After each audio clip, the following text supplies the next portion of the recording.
Hello friends, వెనకాల చూస్తున్నారు కదా పోస్టర్.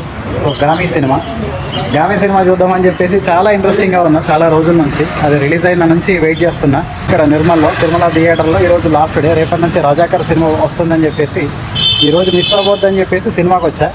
బట్ ఇక్కడ మార్నింగ్ షో 11:30కి షో ఉంటుంది, అది క్యాన్సిల్ అయిందట. ఎందుకు అని అంటే పబ్లిక్ లేదు అని చెప్పేసి అంటున్నారు. సో ఒక బడ్జెట్ పెట్టి ఒక మీడియం రేంజ్ ఉన్న హీరోని పెట్టి సినిమా తీస్తే కూడా ఈ రోజుల్లో సినిమాలు మొదటి షోలు క్యాన్సిల్ అయ్యే పరిస్థితి ఉంది.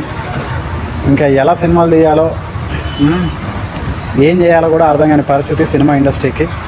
నిజంగా అస్సలు నేను ఎక్స్పెక్ట్ చేయలేదు ఇట్లా షో క్యాన్సిల్ అవుతుందని. సో మ్యాట్నీ షో ఉంటుందట, అప్పటిదాకా వెయిట్ చేసి ఇంకా సినిమా చూద్దాం. సో అది కొంచెం డిసప్పాయింట్ అయ్యా. బట్ ఎట్టి పరిస్థితుల్లో గామి సినిమాను చూడకుండా ఉండను. బాగుందని టాక్. సో విజువల్గా బాగుంది అని చెప్పేసి అంటున్నారు కాబట్టి ఖచ్చితంగా చూసే వెళ్తాను.